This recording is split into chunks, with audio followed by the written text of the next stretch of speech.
वादा नीलम में इस बार इतनी बर्फ पड़ी थी कि हर तरफ सफ़ेद चादर बिछी हुई थी।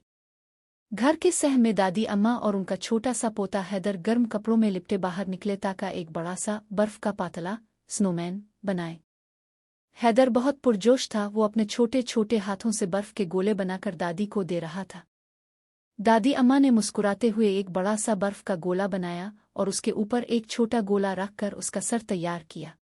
से भागकर किचन से एक ताज़ा गाजर ले आया जिसे दादी ने इसकी नाक बना दिया। आंखों के लिए दादी ने अपने पुराने संदूक से 2 काले चमकदार बटन निकाले और मुस्कुराहट बनाने के लिए छोटे छोटे पत्थर इस्तेमाल किए। जब बर्फ का पतला तैयार हो गया तो हैदर ने अपनी पुरानी सुर्ख मफलर उसके गिले में डाल दी और दादी ने एक पुरानी टोपी उसके सर पर सजा दी। ऐसा लग रहा था जैसे वो अभी बोल पड़ेगा। शाम ढलने लगी तो डांसेस बढ़ गई। दादी ने हैदर का हाथ पकड़ा और अंदर जाने लगे।